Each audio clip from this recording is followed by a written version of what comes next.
पुनीतं युगे युगे स्वामी हरन्ति दुःखं दातारि मुक्तं पुरुषं पुराणं चरणारविन्दं सततं नमामि। अखण्डमङ्गलाकारं व्याप्तिं येन चराचरं तद्पदं दर्शितं येन तस्मै श्रीगुरुवे नमः। श्रेयो हि ज्ञानाभ्यासं ज्ञानाध्यानं विशिष्यते ज्ञानात्मा कर्म फल त्यागशान्तिरन्तरं। गुरु को की जय बंदगी कोटि कोटि प्रणाम। गुरु को की जय बंदगी कोटि कोटि प्रणाम। कीर्तन जाने भृंग को करे गुरु आप समान। गुरु समान दाता नहीं याचक शिष्य समान। अमर लोग की संपदा गुरु फल में दे दान। मानवता के मसीह हर प्राणी में निवास करने वाले संत सम्राट सदगुरु कबीर साहब जी, स्वरूपलीन सदगुरु अभिलाष साहब जी, इस मंच पर विराजमान परम श्रद्धेय श्री जगेश्वर साहब जी, यथा नाम तथा गुण। जगेश्वर का अर्थ आप सब जानते हैं, बाद में बताएंगे। ज मतलब जानना, ग मतलब गमन करना, र मतलब निवास करना। शॉर्टकट में कहा जाए, जिसको जानना चाहिए उसको जान ले, जहाँ पर गमन करना चाहिए, निवास करना चाहिए, वहाँ निवास कर ले, वहाँ रहने लगे, उसका नाम जगेश्वर साहब। और बहुत विचार अच्छा रहा साहब जी का, और बहुत सुंदर विचार है इनका। इसके अंदर एक बड़े अच्छा गुण है दान करने का। मैंने कई संतों को घुमाया हूँ, लेकिन कोई संत 1 रुपया टिकट का अपना भी नहीं देता है, मेरे को ही देना पड़ता है। लेकिन ये ऐसे संत हैं जो अपने ही देते गए, मैं दे रहा था उसको भी नहीं देंगे। ये महान गुण भी किसी किसी संतों और किसी किसी भक्तों के अंदर होता है। जैसे आप भक्तों में सभी भक्त हैं, लेकिन हम संत भगत को देखे हैं, सबका प्रेम तो जैसे बार बार आओ ना तो कम हो जाता है, इनका प्रेम जितना आओ उतना ही बढ़ता है। ये इनकी महानता है। तो ऐसे होना ही चाहिए। और ऐसे जिसके अंदर गुण होता है उसके जीवन में कभी धन की कमी नहीं होती है। और धन की कमी हो भी जाए तो शरीर में बीमारी नहीं होती है। शरीर में बीमारी हो भी जाए तो उसके मन में कोई बीमारी नहीं होती है। और जिसके मन में बीमारी नहीं होती उसके जीवन का कल्याण होना ही होना है। तो आज का कार्यक्रम है कुमारी किशोरी जी के आगमन पर। नाम तो आप लोगों ने रख चुके हैं पहले से। किशोरी का अर्थ भी बहुत सुंदर ही है, आप सब जानते हैं। का मतलब होता है कमल, कमल, कमल की तरह। और री का अर्थ होता है निवास करना, और री का अर्थ होता है समाज।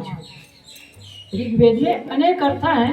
जैसे पहले जमाने में गधा, गधा किसको कहते थे जानते हैं? वैद्यराज को। जो दवाई देते थे उसको गधा कहते थे। क्यों गधा कहते थे? गद मतलब होता है रोग, हाँ मतलब हरण करना। जो रोग को हरण करने के उपाय बताए उसे गधा कहा जाता था। आज किसी डॉक्टर को, वैद्यराज को गधा नहीं कह सकते। तो देश काल सापेक्षा के अनुसार से अर्थ लोग परिवर्तन कर लेते, लेकिन अर्थ बिल्कुल सही है। तो ऐसे ही इनका किशोरी जी का नाम का बहुत सुंदर अर्थ है। और जा मतलब होता है जानना। जन्म दिवस मना रहे ना, तो जन्म दिवस मनाने का मतलब होता है किसी का आगमन हुआ तो उसको जानना। लेकिन एक बार प्रभु ईसा से किसी ने पूछा था कि आपका जन्म दिवस कब है? तो प्रभु ईसा ने कहा था मैं तो कभी जन्म ही नहीं लिया, ना मैं जानता ही नहीं हूँ कि मेरा जन्म होता है। कहना उनके बिल्कुल सही है। इनमें से जितने लोग जन्म लिए हैं, अच्छा बताइए आप जानते हैं कि आप जन्म लिए? नहीं जानते हैं। दूसरा बताते हैं आपने जन्म लिया। दूसरा आपका जीवन दिवस मनाते हैं। दूसरे आपके क्या कहते हैं यूनिवर्सिटी क्या क्या जो चल पड़े ना, शादी का सालगिरह वो सब मनाते हैं, है ना। जन्म दिवस मनाना, फिर मृत्यु दिवस भी दूसरा ही मनाएंगे, लेकिन आप नहीं जानते। तो प्रभु ईसा ने भी अपने ढंग से अच्छा ही कहा कि मैं नहीं जानता कि मेरा जन्म हुआ है, और ये भी मैं नहीं जानता कि मेरी मृत्यु होगी। ये सब दूसरा ही लोग बताते हैं। अभी किसी ने बहुत अच्छा कहा है, तुझे जन्म दिया दूसरे ने, फिर किस बात का अहंकार। तुझे 9 महीना कोख में रखा दूसरे ने, फिर किस बात का अहंकार। जब तू बाहर आया तो तेरी सेवा किया किसी दूसरे ने, फिर किस बात का अहंकार।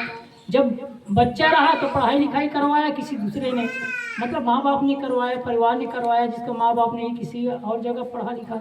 तो किस बात का अहंकार? पढ़ लिख करके आगे शादी हुई या फिर नौकरी लगी तो वो भी किसी दूसरे ने दिया।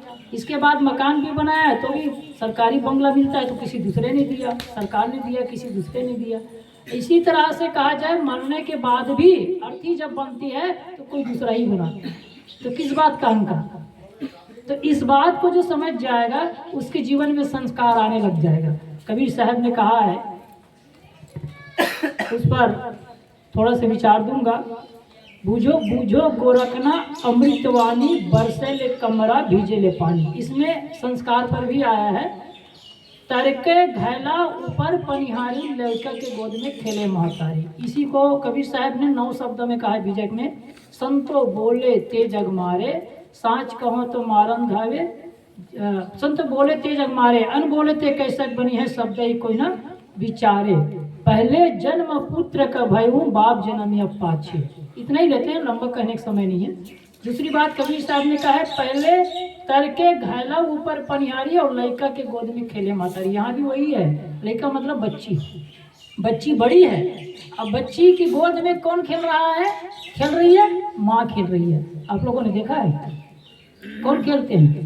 माँ खेलती है बच्चे के गोद में कि बच्ची खेलती है माँ की गोद में? कबीर साहब तो कहते हैं बच्ची नहीं खेल रही है, बल्कि बच्ची की गोद में माँ खेल रही है। माँ खेल रही ना, बिल्कुल सही बात है। कि आप देखिए, पहले किसी का जन्म होता है तो वो क्या रहता है?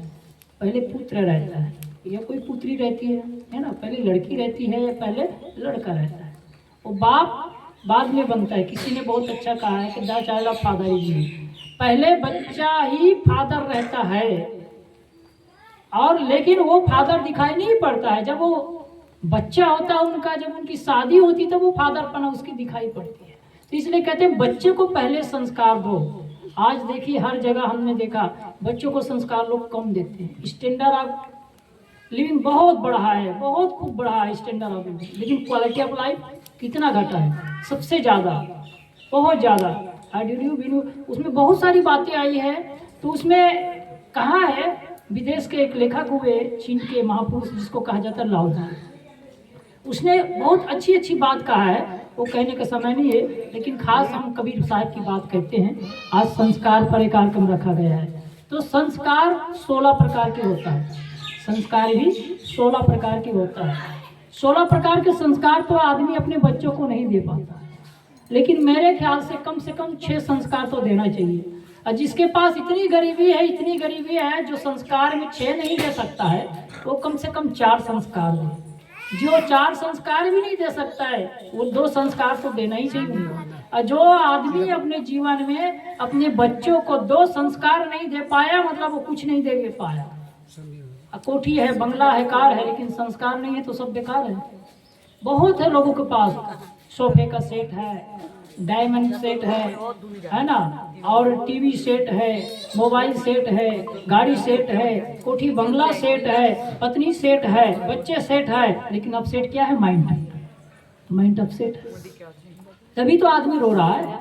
साहिब जी अभी बोल रहे थे माइंड अपसेट है, सब चीज सेट है, लेकिन माइंड अपसेट है। मेरा खुद का भगत है SDM में, श्री मनीष साहू जी, उनको पूछना, पतले से है मेरे जैसे, और वो कभी कभी फोन करते हैं तो बोलते हैं साहिब जी मैं दुखी हूँ। मैं कहता हूँ इतने बड़े SDM, कोई छोटा मोटा पद होता है क्या? SDM जिला का हेड ही है, समझ लो, कलेक्टर के पास उसी का नंबर है। लेकिन वो भी कहता है कि मैं दुखी हूँ। एक बार रमन जी CM थे जो छत्तीसगढ़ के, उनके हमारा 3 बार प्रोग्राम हुआ।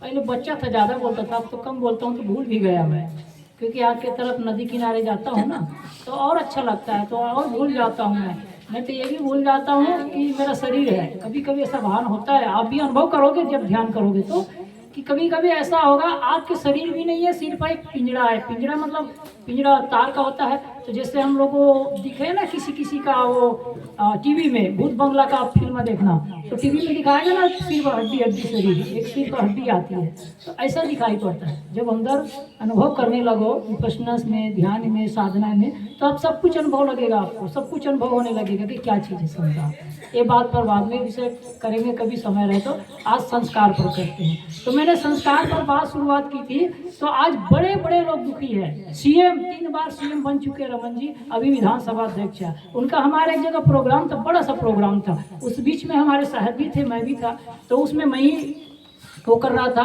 तो इस बीच में जब वो एक महिला मिलने आई, लेडीज, बुढ़िया माँ, तो बुढ़िया माँ ने रोते हुए कहा, उसको कहा, मेरे को नहीं कहा, सीएम को कहा कि महाराज हमको बहुत दुखी है, हम बहुत दुखी हैं, हमें सुख दे दो।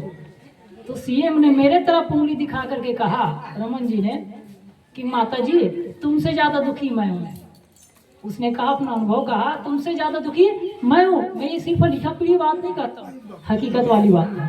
तुमसे ज़्यादा दुखी मैं हूँ। तो कहा सुखी कौन है? तो मेरे तरफ उंगली दिखाया कि ये साहब है सुखी, और साहब है वो लोग सुखी हैं, उनको पूछो। तो ऐसा क्यों कहा? सब चीज़ है, सुखी हो जाते ना, लेकिन सुखी नहीं है। क्यों? क्योंकि संस्कार की कमी। इसलिए मैं कई बार कहता हूँ, आज दुनिया में जो भी शोभा है वो शोभा किससे होती है? आदमी की चरित्र से। किसी ने बहुत अच्छा कहा है, आसमां की शोभा शून्य से नहीं सितारों से है। आसमां की शोभा शून्य से नहीं सितारों से है। देश की शोभा गद्दारों से नहीं वफादारों से है। देश की शोभा गद्दारों से नहीं वफादारों से है। मनुष्य की शोभा उसके रूप रंग और ढंग से नहीं है। मनुष्य की शोभा उसके रूप रंग और ढंग से नहीं है, उसके ऊंचे चरित्र सद्विचारों से है। ऊंचे चरित्र सद्विचारों से है। ऊंचे चरित्र होना चाहिए, सद्विचार होना चाहिए, जैसे आप लोगों का है। और कुछ बातों का मैं इसलिए विरोध कहा करता हूँ, अक्सर लोगों का भावना रहती है, हम जितना फंक्शन करेंगे, जितना फैशन करेंगे, उतना लोग हमें देखेंगे, उतना लोग आकर्षित होंगे। लेकिन ये कहा जाए ना, अपने लिए भी हानिकर है। कई कहानी आपने सुनी होगी, हम नहीं कहेंगे, और दूसरे के लिए भी हानिकर है। तो इसलिए इस पर भी थोड़ा से हम सबको सावधान रहना चाहिए। हम जब सावधान रहेंगे तो हमारे बच्चे सावधान होंगे, और बच्चे सावधान कब होंगे? जब उसको सावधान होने की तरीका बताएंगे। सावधान होने की तरीका क्या है? कि पहले हमारी संस्कृति में, संस्कार में क्या रहता था? प्रातः काल उठ के रघुनाथा, माता पिता गुरु ना वही माथा। जिसको बात करना है थोड़ा उधर चले जाना, आगे जाके बात करना। बोलिए सदगुरु कबीर साहिब की जय।